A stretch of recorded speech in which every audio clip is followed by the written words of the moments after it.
야고보 사도는 예수님의 12제자가 아니고요, 예수님의 친동생이에요. 친동생.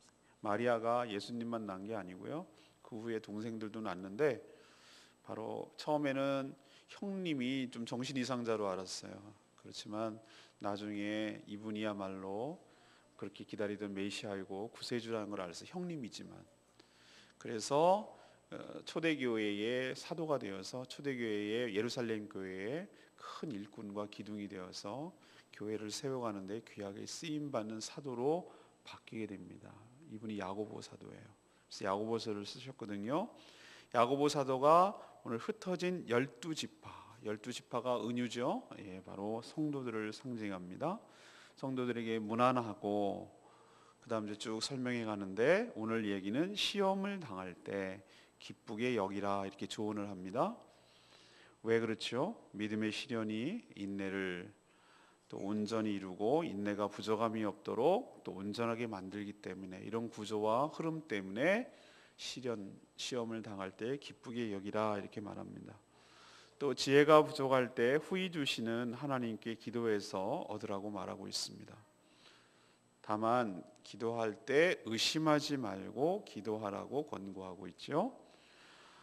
빈자, 가난한 자는 낮아짐을 자랑하고 부자는 오히려 낮아짐을 자랑하라, 이렇게 충고하고 있습니다. 왜 그렇지요? 그 부요함이 꽃과 비유한다면 꽃은 바람에 시들고 없어지기 때문에, 그런 것을 자랑할 거리가 못 되기 때문에 그렇다고 얘기를 합니다. 오늘 말씀을 통해서 하나님께서 첫 번째 주시는 말씀은 이겁니다. 믿음으로 인내함으로 여러 시험을 이겨내라, 이 말씀을 하고 계세요. 12지파는 아까 말한 대로 신약교회 성도들을 의미합니다. 바로 우리죠. 성도들도 시험이 없는 것이 아니라 여러 가지 시험을 당하거든, 이 말을 볼 때 성도들도 시험을 당할 수가 있습니다. 초신자들이 조금 한 몇 년, 1년 사이 정도 되면은 어려움을 겪는 게 하나 있어요. 예수 믿으면 좋은 일만 있고, 예수 믿으면 행복하고, 예수 믿으면 어려움이 없고, 그럴 줄 알았는데 갑자기 어려움이 생기고 당황하는 거예요. 이게 뭐지? 이렇게 생각할 수 있어요. 놀라지 마세요. 믿는 사람이라고 해서 시험이 없는 것 아니에요. 하나님께서 여러분을 연단하고 더 강하게 쓰시기 위하여 믿는 사람들도 여러 가지 환난과 어려움이 있을 줄로 압니다. 그럴 때 당황하지 마시라고요. 시험을 당하거든, 오늘 그렇게 표현해 놨잖아요. 근데 시험을 당하지만 그것을 대하는 태도가 달라야 된다는 것이죠. 야고보 사도는 뭐라고 말합니까? 성도가 시험을 당할 때 온전히 기쁘게 여기라. 온전히 기쁘게 여기라는 거예요. 미쳤나? 여러분 생각할 때 여러 가지 시험을 당하면 기쁘게 여길 수가 있습니까? 이 성 도착증 여러 가지 환자 중에 하나가 세디즘의 상대적 개념 마조히즘 이런 게 있어요. 때리는데 쾌감을 얻는 게 아니라 맞을 때 쾌감을 얻는 거. 이성애자, 완전히 우리로 치면 변태죠, 변태. 그런 걸 지금 얘기하나? 환난을 당하고 시험을 당하고 어려움을 당하고 막 기쁘게 여기라고 막 그런 막 즐거워, 그게? 그런 뜻이 아니에요, 여러분. 정신이장자로 성도들을 만들려고 그렇게 말하는 말이 아니에요. 여기서의 시험, 여기서 시험은 어떤 개념이냐면은 하나님께서 나를 연단하시고 테스트하시고 어려움을 주시고 시련을 주시고, 이런 개념의 영어로 치면 테스트의 개념이에요. 테스트의 개념. 얘가 잘 익었나? 우리도 고구마 읽어볼 때 고구마 있죠? 고구마 익었나 안 익을 때 어떻게 합니까? 눌러봐요. 들어가는 게 늦으면 안 익은 거예요. 하나님께서 시련을 줘서, 시험을 줘서 이제 쓸만한 고구마로 익었나 안 익었나 그걸 보려고 하나님께서 테스트 하시려고 우리에게 어려움을 주실 때가 있어요. 이 정도 믿음이 정말 됐나 안 됐나 그거 보시려고, 그런 개념의 이 시험이에요. 근데 우리가 보통 시험 들었어요 라고 말할 때 그 시험은 내일 묵상하게 될, 내일은 묵상 여러분 안 하는 거, 내일 안 합니다. 내일은 가정 예배를 드리시고, 그 대신에 묵상하는 걸 올라갔어요. 걱정하지 마세요. 내일 할 거 주일날 다 설교해요. 주일 설교 끝났어요. 오늘 저녁 때 끝나고 보냈어요. 그런데 여러분 기억하세요? 내일 묵상하게 될 그 시험은 지금 말하고 있는 시험과 전혀 달라요. 영어로 치면 템테이션이에요. 템테이션은 뭐냐? 유혹이에요. 유혹. 그렇기 때문에 테스트와 템테이션은 전혀 달라요. 유혹받는 거라는 거예요. 그래서 어려움을 겪는 걸 말하는 거예요. 자기가 막 시험 받아가지고 시험 들었어요 그러면서 이거는 하나님이 연단받는 거야. 그러지 마세요. 내일 묵상해 보면 알겠지만 자기가 욕심 때문에 하지 말아야 될 것을 하고 그래가지고 어려움을 겪는 것을 마치 대한독립 만세 막 그러면서 독립투사처럼 구르지 말라 이 말이에요. 자기 탓이라 이거예요. 그거는. 근데 여기서 말하는 지금 오늘 1장 1절에서 11절까지 말하는 개념은 뭐냐면은 하나님께서 여러분들을 강하게 만들기 위해서 훈련시키는 개념으로 시험을 주실 때 그 개념이기 때문에 그것을 오히려 뭐 하라는 거예요? 기쁘게 여기라. 왜? 시험의 그 끝의 결과를 우리는 알고 있기 때문에. 하나님은 우리 성도가 견고한 믿음을 갖도록 훈련과 연단 차원에서 우리에게 일시적으로 어려움을 주실 줄로 압니다. 그러나 그 시련이 시련으로 끝나는 것이 아니라 그 시련을 닥칠 때, 그 시험이 왔을 때 그것을 믿음으로 잘 극복하고 인내하면, 통과하고 나면 그 끝은 우리가 더 온전하고 더 성숙한 사람으로 변해 있게 될 줄로 믿습니다. 그렇기 때문에 시험이 올 때 기쁘게 여기라는 거, 그 결과가 뭔지를 알기 때문에 괜히 그냥 이유 없이 맞으니까 막 즐거워 그런 개념이 아니에요. 여기서 이 온전하다라고 말하는 것은 인격과 신앙에 있어서 성숙하다라는 것을 의미하는 거예요. 그럼 우리는 언제 성숙해지는가? 이런 시험을 잘 통과하고 났을 때 더 성숙해지는 거예요. 애들 여러분 키워본 경험 있으시죠? 애들은요 언제 약아지는 줄 아세요? 아프고 나서 약아져요. 저는 한참 내는데 여러분은 얼마 안 됐잖아요. 그런데도 기억이 안 나시나 보는데 애들은 그렇다니까요. 쑥쑥 크는 게 언제 약아지냐면은 야물어진다? 약아진다? 이게 언제면 아프고 나서. 어린애만 그런가요? 유행가 가사도 있잖아요. 아픈 만큼 성숙하고 그런 게 있어요. 우리도 시련을 뭐라고 그러지? 이성간이 그걸 뭐라고 합니까? 시련 당한다 그래. 하도 그런 거 안 해봐가지고 기억이 없어요. 시련 당한다. 시련 당할 때 사람이 성숙해서 시인이 되고 막 오만 가지 그렇게 되고 사람이 한 뼘 더 커요. 남녀간에만 그렇습니까? 청춘만 그렇습니까? 인생도 사업을 한번 말아먹어 봐야, 한번 거덜나보고 딱지 한번 붙여봐야 인생이 이게 다가 아니구나 이런 걸 갖다가 성숙해지는 거예요. 물론 꼭 다 그런 것만은 아니지만 우리의 인생에 이런 굴곡이 있을 때 우리가 더 여물어지고 하나님을 더 찾게 되고 더욱더 생각이 깊어지고 인격과 성숙해지는 거예요. 이 신앙이. 그런 의미에서 여기서의 시험이라는 게 그런 의미예요. 하나님께서 우리를 더욱 성숙하게 하기 위해서 그렇게 주는 줄로 믿습니다. 근데 염려하지 마세요. 하나님께서는 우리의 분량을 너무너무 잘 알아. 우리를 우리보다 더 잘하신 줄로 믿습니다. 감당할 만큼만 시련을 주시는 줄로 믿습니다. 아니 경량급한테 무거운 거 이렇게 역도 들으라고 하면 큰일 나요. 사람 허리 다 망가져요. 자기 체급이라는 게 있어요. 체급이. 하나님이 아신다니까. 여러분 체급, 저 체급, 사람마다 다 다른 체급에 그걸 딱 봐가지고 얘는 요만큼 하면은 아이고. 근데 있잖아요. 저도 이거 헬스를 해보면 알지만 헬스요 그냥 가볍게 한 손으로 이렇게 백날 그렇게 연습해봐야 하나도 실력 안 늘어. 내가 조금 거북스럽다, 내가 조금 부담스럽다, 내가 좀 힘들다라는 정도의 무게. 그러나 완전히 들지 못할 정도의 무게는 아니고 그 적정한 것을 코치가 찾아내요. 그래서 조금씩 야금야금 올려서 내 근육을 키우고 힘을 키우는 거예요. 이게 바로 웨이트 트레이닝의 원칙이에요. 그리고 또 하나 장치를 하나님께서 마련해 주셨어요. 얘가 도저히 못 감당할 것 같다. 그러면 피할 길도 주실 줄로 믿습니다. 그렇기 때문에 하나님께서 우리를 위해서 주시는 시련은 안전장치가 여러 개 만들어져 있어요. 그리고 그 결과는 너무 좋아요. 세상에 성경을 쭉 보십시오. 믿음의 거장들, 또 성경뿐만 아니고 이 세상에 쭉 기독교 역사에서 쭉 보면 알겠지만 믿음의 큰 그릇으로 사용하고 하나님께서 크게 사용하시는 사람 치고 시련 없는 사람 있으면 나와보라고. 다 죽을 것 같은 어려움, 죽을 것 같은 고비를 다 하나씩 넘겼어요. 성경에 보면 뭐가 나와요? 요셉 팔려가고 인생의 거의 태반 이상을 갖다가 죽을 고생했어요. 청춘을.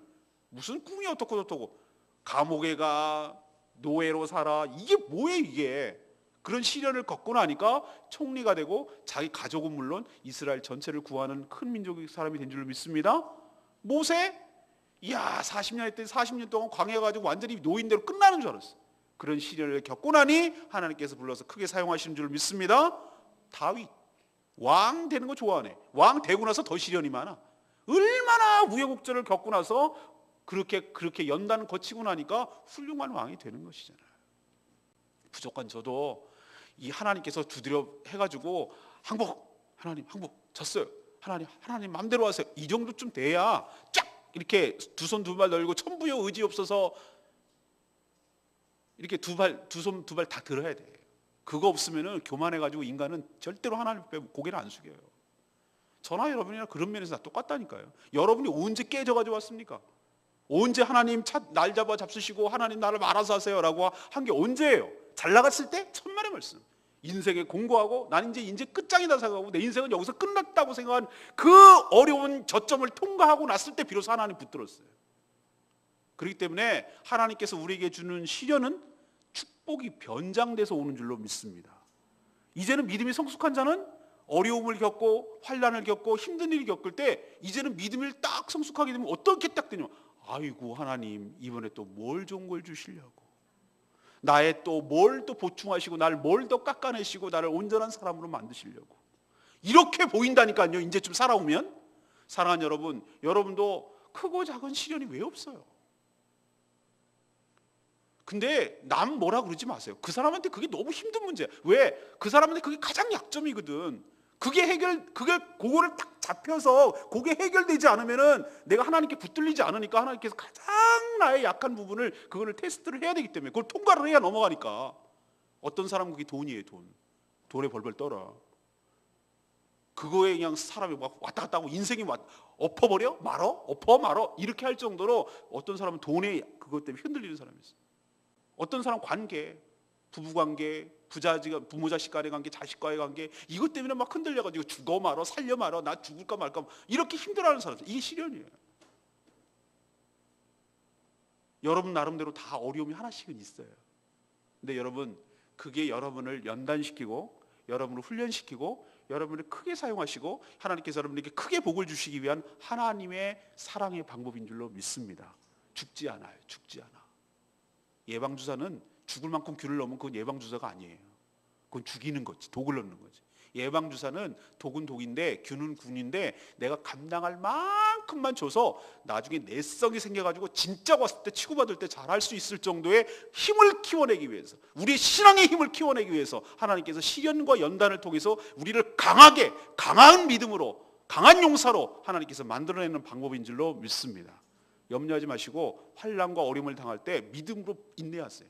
인내의 끝, 우리를 온전하게 하고 견고한 사람으로 만들어낼 줄로 믿습니다. 두 번째는 5절에서 8절까지 말씀.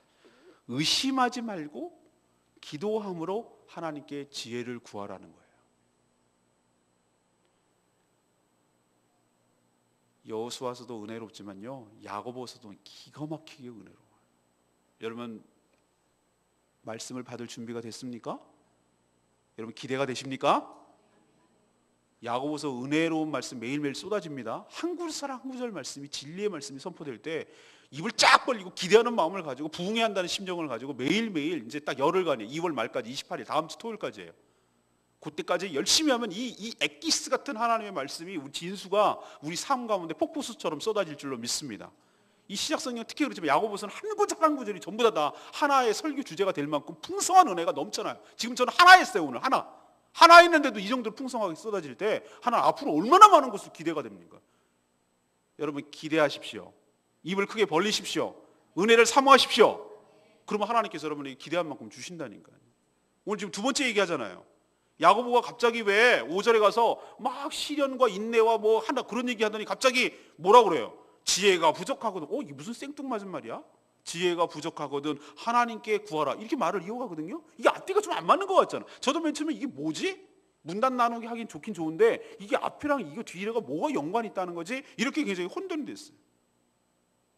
저는 깨달았어요. 그걸 하나님 알려달라고 기도했어요.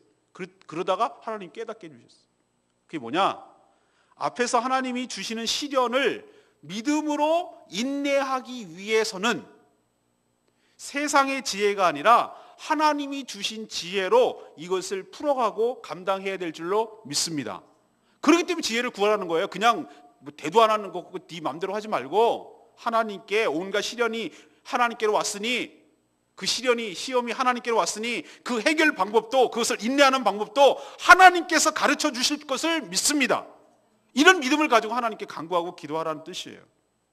모든 해결책이 그러하지만 지혜를 얻기 위한 방법은 뭡니까? 기도예요. 오늘 기도라고 그랬잖아요. 그냥 기도가 아니고 믿음의 기도라고 그랬어요. 믿음의 기도. 믿음의 기도를 왜 믿음의 기도입니까?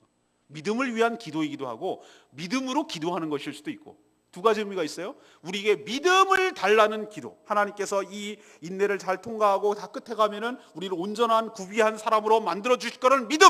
이걸 믿음의 기도. 또 하나, 하나님께서 내가 지혜를 구하면 하나님께서 지혜를 주실 것이라는 믿음. 이 둘 다의 의미의 믿음의 기도예요. 그런 믿음의 기도를 할 때 하나님이 어떤 분인지를 알고 믿고 하는 것이 중요해요.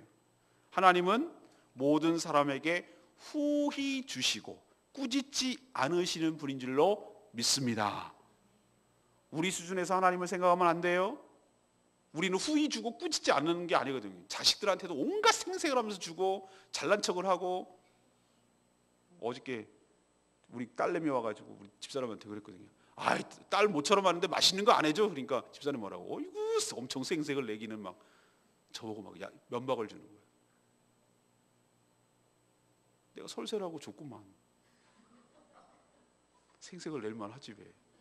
우리 인간은요 조금 주고 엄청 생색내요. 그리고 잘난 척 엄청 해요. 자식한테도. 그래서 나도 하나님도 그러는 줄 알아. 그러니까 하나님 레벨을 자기 레벨 그 눈높이에 맞추려고요. 하나님 우리랑 다르신 분인 줄로 믿습니다. 하나님은 우리가 구할 때 이거 줘 말고 엄청 막 재고 너 할래 안 할래? 할래 안 할래? 하면 주고 이런 분이 아니고 후히 주시고 꾸짖지 아니하시는 분인 줄로 믿습니다. 야, 너 그렇게 들떨어지냐? 그렇게 지혜가 없어? 막 이렇게 야단치고 생색내는 분이 아니라 우리가 지혜를 구할 때 하나님 이 시련을 어떻게 극복해야 될지 모르겠습니다. 하나님 이 어려움을 내가 감당할 수 없사오니 하나님 지혜를 주시옵소서, 분별력을 주시옵소서. 이렇게 애처롭게 하나님께 간구하고 기도하고 할 때 하나님께서 왜 그딴 걸 구해? 라고 야단치는 분이 아니라 후히 주시고 꾸짖지 않고 주시는 줄로 믿습니다. 이게 믿음의 기도라고요. 믿음의 기도는 받지 못할 거라고 의심하는 기도가 아니라 반드시 하나님께서 구하는 대로 주실 줄로 믿습니다 라고 하는 걸 믿음의 기도라고 그러는 거예요. 의심하면서 하는 기도는 벌써 마음에 두 마음이 있어. 줄까? 안 줄까? 줄까? 안 줄까? 주면 좋고 안 줘도 할 수 없고 이런 마음이 나눠졌기 때문에 흔들리는 마음이기 때문에 그렇게 기도하는 자에게는 아무런 역사와 응답이 없다고 얘기하고 있어요. 여러분 믿음의 기도를 하기를 원합니다. 뭐에 근거해 있어? 이 약속의 말씀을 붙드시고 하나님은 자신이 한 말씀에 대해서 책임을 지시는 분인 줄 믿습니다. 오늘 여기 분명히 말씀하셨잖아요. 하나님께서 후히 주시고 꾸짖지 않은 하나님이신 줄 믿습니다. 제가 이런 어려움과 시련을 갖고 있는데 하나님 저에게 지혜를 주시옵소서, 저에게 분별력을 주시옵소서, 이것을 타개하고 알아갈 수 있도록 하나님 바른 선택을 하게 하여 주시옵소서, 저희들에게 인내함을 주시옵소서, 어떻게 인내해야 되는지 하나님 지혜를 주시옵소서. 이렇게 하나님께 간구하고 기도할 때 하나님께서 풍성한 은혜로 여러분에게 지혜로 허락하여 주실 줄로 믿습니다. 여러분 기도 응답이 어떤 식으로 올 것 같아요? 여러분 하나님께서 무슨 돈 필요합니다, 돈 떨어 이렇게 할 수 있어요. 그러나 하나님께서 궁극적으로 주시는 건 지혜예요. 지혜, 분별력. 지혜를 우리에게 줘서 우리가 스스로 그 하나님이 주신 지혜 가지고 해결해 나가도록 하는 방법을 쓰세요. 하나님께서 다 그냥 어린애처럼 떠먹여주고 그러지 않아요. 지혜를 주신다고. 하나님 우리가 지혜를 주시면 돼요. 하나님이 주신 지혜 갖고 풀어나가면 돼요. 지혜를 구하십시오. 분명히 주실 줄로 믿습니다. 세 번째는 무엇인가? 9절에서 11절까지 말씀인데 부귀를 자랑하지 말고 은혜 받았음을 자랑하라. 그 말씀을 오늘 얘기하세요. 세상의 지혜는 빈부, 있는 사람 없는 사람에 따라 시련의 빈도도 다르고 강도도 다르고 극복하는 방법도 다르다고 생각한 것이 세상의 지혜예요. 하지만 야고보는 있는 것 없는 것, 다시 말해서 빈부의 문제가 시련 해결하는데 상관없다라고 말하는 거예요. 상관없다. 있는다고 없는다고 문제 해결되는데 장애가 되지 않는다는 거예요. 그게 문제가 되지 않는다는 거예요. 그게 해결책이 아니라는 거예요. 사실 빈자나 부자나 모두 시련을 겪을 수 있어요. 빈자가 시련을 겪을 때는 오늘 말씀에 의하면은 자신의 높음을 자랑하라 이런 말을 썼어요. 반대로 이게 무슨 뜻이에요? 자존심을 세우라는 뜻입니까? 뭘 없는 사람이 자랑할 게 뭐가 있어요? 근데 여기서 말하는 의도는 그거예요. 하나님의 은혜로 가난하다고 해서 주 예수 그리스도를 믿어서 하나님의 자녀가 못 되라는 부분은 없거든요. 하나님의 자녀가 되는 것은 어떤 차별도 없는 줄로 믿습니다. 배웠다고 안 배웠다고 있다고 없다고 그런 거 아무 상관없어요. 여러분 학력차, 그다음 재산차, 뭐 지역차, 인종차 이거 걸러냈다면 우리는 못 믿는 사람들이에요. 걸릴 게 한두 가지도 아니에요. 그런데 예수 그리스도를 믿는 것은 아무런 제약 조건이 없는 줄로 믿습니다. 그래서 없다고 해서 예수 못 믿고 하나님의 자녀가 못 되는 거 아니에요? 그런데 하나님의 자녀, 예수 그리스도를 믿음으로 하나님의 자녀가 되어서 신분이 하나님의 자녀로 바뀌어졌고 하나님의 백성으로 되었고 하늘의 모든 좋은 것들을 상속과 영광을 유업으로 받게 되었으니 하나님의 모든 것들이 너의 것이니 그것으로 인해서 하나님께서 그래서 해결하여 주실 것을 믿으니 하나님 것이 곧 내 것인 줄로 믿으니 너희들의 높아짐을 오히려 자랑하라. 난 아무것도 없는데요. 아니지. 하나님이 너의 편이 되어주시잖아. 하나님의 모든 것이 너 것이잖아. 오히려 그것을 자랑하라는 얘기는 그런 든든함이 나의 뒤에 있지. 자신감을 가지고 하나님께서 이 문제를 내 편이 되어주셔서 해결하여 줄 줄 믿습니다. 이렇게 믿음으로 회복하라는 뜻이에요. 반대로 부자는 자신의 낮아짐을 자랑하라. 그렇게 말해놨어요. 이게 무슨 말이야? 낮아짐이란 뭐냐? 자신의 부자, 자신의 부요함이 자신의 구원의 근거가 되지 못하고 자신의 삶을 책임져 주지 못한다는 것을 예수 그리스도를 믿음으로써 깨달았어요. 그래서 그것을 걷어치우고 오직 하나님이 주시는 은혜로만 구원을 받을 수 있고 하나님께서 주시는 은혜로만 이 어려움을, 부자도 어려움을 겪는다 했으니까 이 어려움을 하나님의 은혜로만 타개하고 이겨나갈 수 있다라고 믿기 때문에 그의 낮아짐이란 겸손함을 말하는 거예요. 은혜를 구하는 의식을 말하는 거예요. 그것을 오히려 자랑하라. 그렇게 얘기하고 있어요. 야고보 사도가 뭐라고 그럽니까 오늘? 세상의 부요함을 뭐에다 비유하고 있습니까? 풀의 꽃이라고 비유하고 있어요. 풀의 꽃 아시죠? 들풀의 꽃. 바람 불면 연약하고 덧없이 사라지는 풀과 또 별거 볼 일 없는데 그 풀의 꽃이래 봐야 얼마나 그 개는 대단할지 모르지만 그 누가 안아주긴 하겠어. 그렇게 스쳐 지나가는 것이 우리가 갖고 있는 부요함이다 이거예요. 그런 거에 쓰다 내 일생을 맡기고 거의 내 문제를 해결해 줄 거라고 생각하고 그렇게 의지하는 것이 얼마나 어리석은지를 풀의 꽃이라고 부요함을 비유하고 있어요. 다시 말해서 물질은 여러분이 삶의 시험을 해결하고 타개해 가는데 전혀 도움이 안 되는 줄로 믿습니다. 여러분 그거 의지하지 마세요. 된통당해요. 여러분 있는 사람들이라고 어려움을 그거 갖고 해결하려고 그러다가 일이 더 꼬이고 더 어려워지는 거 보이시죠? 땅콩 조연아 있는 집 자식이잖아. 있는 집 자식. 그 사람이 그런 시련을 겪으리라고 생각해서 돈이 그 시련을 해결해 주나요? 된통당하잖아. 있다고 안 당하는 거 아니에요. 하나님은요 그 나름대로 거기에 맞춰서 하나님이 시련을 주세요. 그걸 깨닫고 내 걸로 만드느냐 안 만드느냐는 그 사람의 책임이지만 여러분 있다고 해서 시련이 없는 게 아니라니까요. 여러분 있는 사람도 나름대로 어려움을 겪는다니까요. 자기 수준에 맞춰서 하나님이 어려움을 주세요. 하나도 예외 없어요. 그러나 그때 믿는 사람은 지혜를 구하고 분별력을 가지고 이것을 잘 해결하고 돈이나 이런 세상의 것들을 의지하지 않고 하나님의 은혜만 구하고 하나님의 은혜로 이 문제를 타개해 나가려는 점에서 다르다는 것이지 시련이 겪는 과정은 다 비슷해요. 여러분이 믿음으로 승리하길 바랍니다. 11절 말씀 해가 돋고 뜨거운 바람이 불어 풀을 말리면 꽃이 떨어져 그 모양의 아름다움이 없어지나니. 제가 이게 레마의 말씀으로 다가오더라니까요. 야고보는요 세상의 부요함을 풀의 꽃이라고 비유했는데 저는 탁월한 비유라고 생각해요. 해와 뜨거운 바람이라는 외적인 환경 변화에 따라서 말라지고 떨어지는 게 풀의 꽃이에요. 그때 그 꽃의 아름다움은 아무 소용없어요. 어리석은 인간은 세상의 어떤 조건으로 이런 시련과 어려움을 이겨보려고 애써요. 아무 소용없어요. 인간이요 무슨 일이 딱 터지면은 내가 먼저 찾는 게 그 사람의 의지 대상이거든요. 제가 옛날에 그랬었어요. 내가 하나님 앞에 회개한 적이 있어요. 우리 큰애가 큰애부터 우린 조산이었어요. 지금은 걔가 조산했는지 도대체 믿어지지가 않지만 워낙 튼튼해가지고.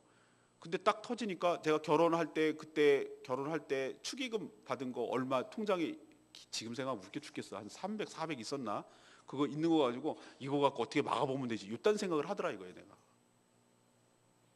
내가 하나님 정말 내가 믿음 없다는 거 알고 하나님께 회개했어요.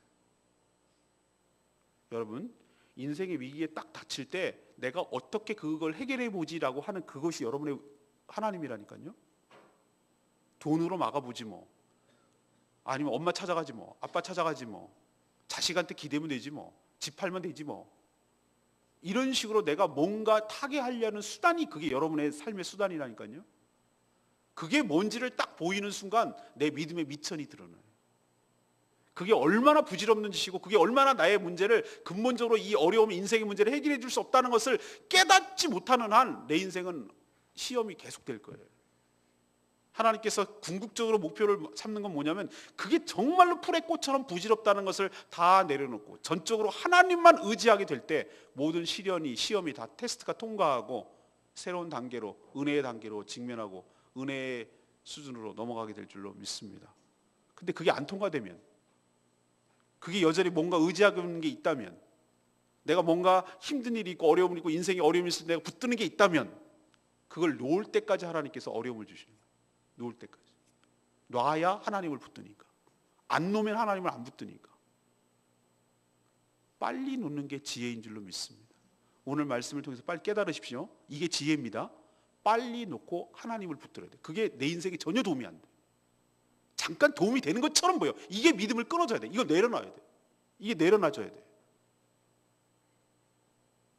죽이더라도 하나님이 날 죽이시라고 그래야 돼.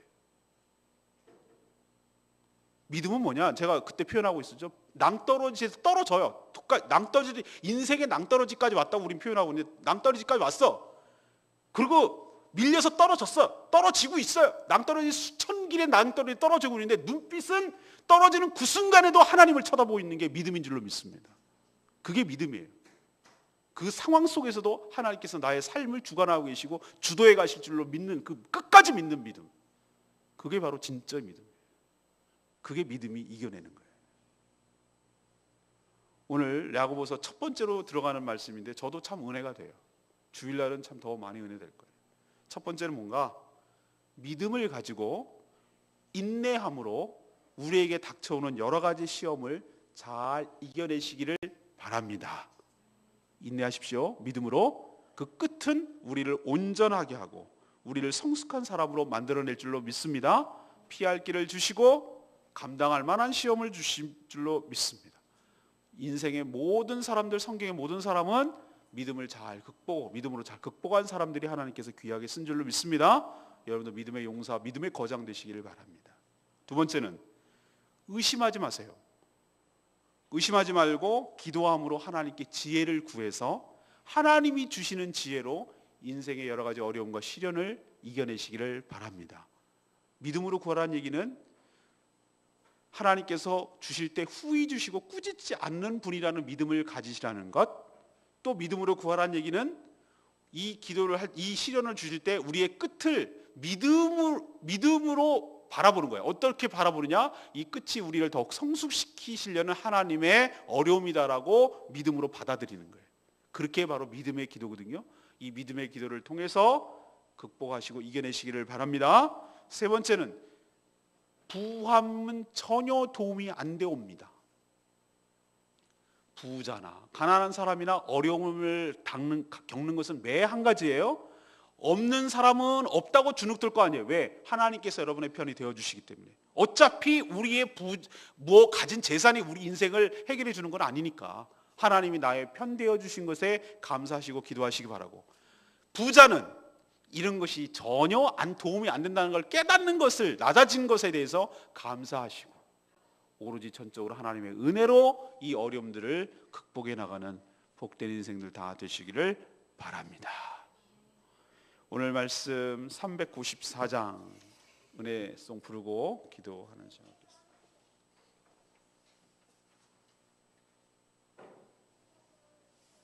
찬양집 394장 한번 펴보십시오.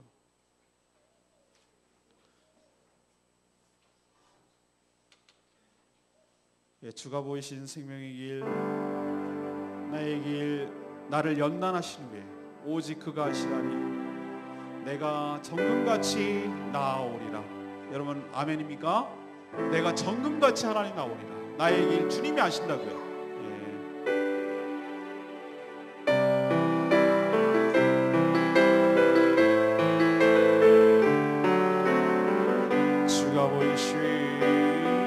주가 보이신 생명의 길, 나 주님과 함께 상한 마음을 드리며 주님 앞에 나아가리. 이로움이 되신 그 이름 예수, 길이 되신 이름 예수.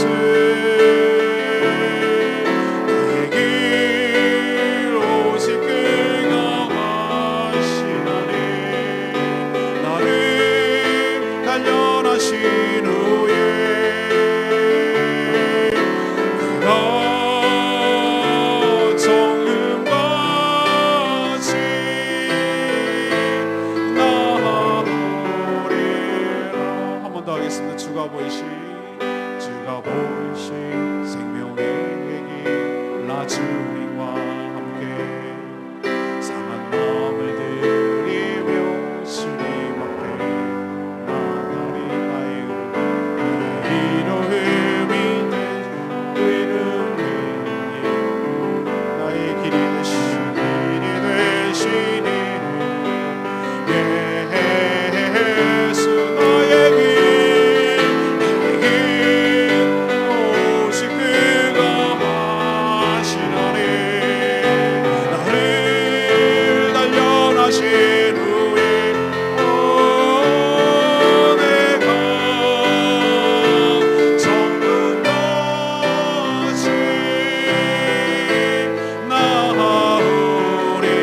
나의 길 오직 주님이 하십니다.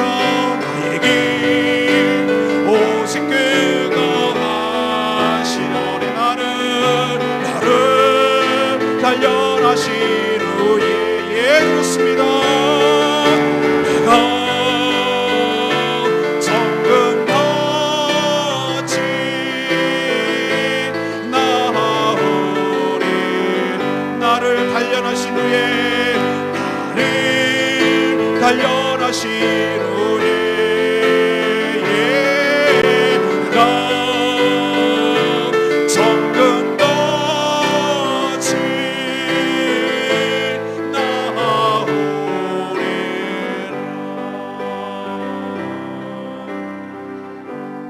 인생의 풀무불과 당금질을 할 때는 난 너무 고통스러워요. 그러나 그런 과정을 통해야 내가 단단해져요. 강철이 되는 것이요, 그리고 불순물이 제거되는 것입니다. 정금이란 한자인데 순금을 정금이라고 불러요. 금의 99% 100% 되도록 하나님께서 불순물을 다 빼버리세요. 어떤 과정을 통해서? 연단을 통해서.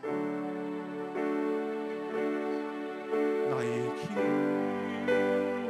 오직 그 하나님은 우리의 갈 길을 아시고 나를 인생의 어려움과 시련을 통해서 단련하시는, 그러나 나를 끝내는 내가 정금같이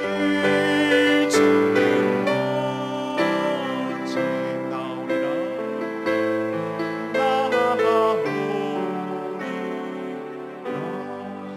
이게 우리에게 주신 하나님의 대답이며 하나님께서 주시는 교훈이며 믿음인 줄로 믿습니다.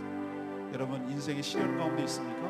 정금같이 나오게 하면 하나님의 연단의 방법인 줄로 믿으시고, 주님 저에게 지혜를 주시옵소서, 주님 저에게 분별력을 주시옵소서, 주님 저에게 인내를 주시옵소서, 이 시련을 잘 극복하게 하여 주시옵소서, 이겨내서 하나님 앞에 정금처럼 쓰임받을 수 있도록 주여 도와주시옵소서. 다같이 주여 외치며 하나님께 간구하고 기도하고 나갑니다. 주여 아버지,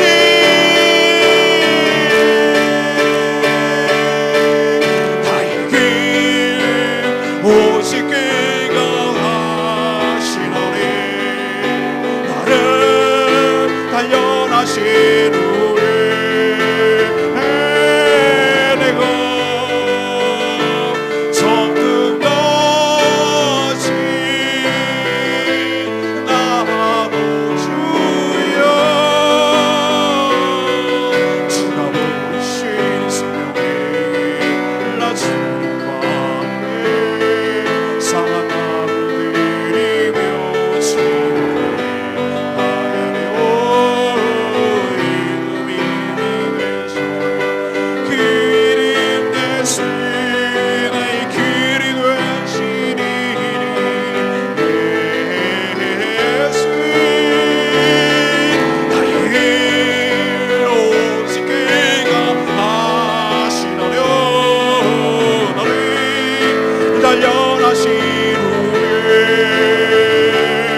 단련하신 줄로 믿습니다.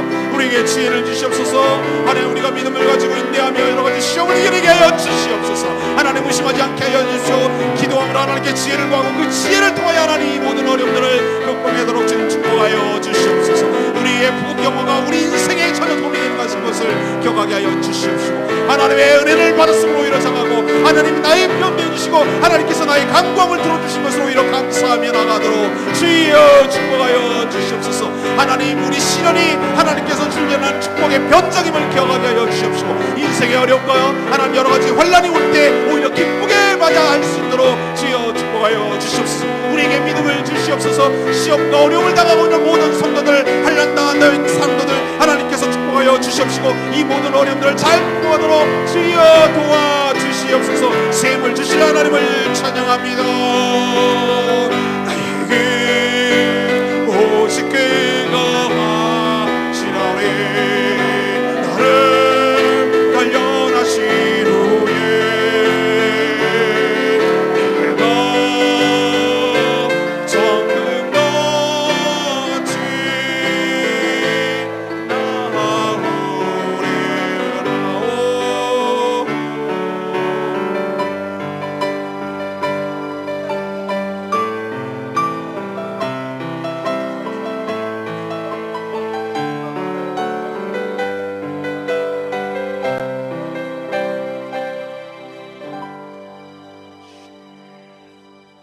하나님, 저희도 여러 시험을 겪지만 그렇게 될 때 두려워하거나 당황하지 않게 하여 주시옵소서. 하나님께서 이 시련을 통하여 저희들을 연단시켜서 정금처럼 나오게 하실 줄로 믿습니다. 욥처럼 믿음으로 인내하게 하시고 잘 이겨내고 통과함으로 조금도 부정함이 없는 온전함을 이루게 하여 주시옵소서.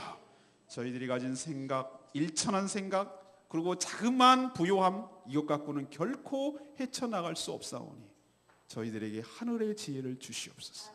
저희들이 하나님께 어떤 은혜를 받았는지 잊지 않게 하여 주시고, 아들을 주신 분이 무엇을 더 안 주겠느냐는 믿음을 가지고 승리하게 하여 주시옵소서. 우리 사랑하는 성도들, 여러 가지 가진 모양의 자기 나름대로의 어려움을 지금 겪고 있습니다. 그러나 이것이 끝이 아닐 줄로 믿습니다. 이 시련의 터널을 통과하고 나면 밝은 광명의 출구가 보일 줄로 믿습니다. 우리를 더욱더 연단시키셔서 믿음의 용사로 삼으시려는 하나님의 계획인 줄로 알고 믿음으로 끝까지 인내함으로 승리하게 하여 주시옵시고, 하나님께 붙들려서 귀하게 쓰임받는 믿음의 용사들, 믿음의 거장들 다 되도록 축복하여 주시옵소서. 내가 믿고 의지하는 것들이 전혀 세상의 것들 도움이 되지 않는 것을 기억하게 하여 주시고, 내가 믿는 것들, 우상들, 붙드는 것들 다 내려놓게 하여 주시고 하나님만 붙들게 하여 주시옵소서. 하나님께 지혜를 구하게 하여 주시옵소서. 하나님의 지혜로 인생의 문제를 풀어가게 하여 주시옵소서. 오늘도 간구하는 모든 기도 주님께서 응답하여 주시기를 원하옵고 예수 그리스도 이름으로 간구하며 기도합니다.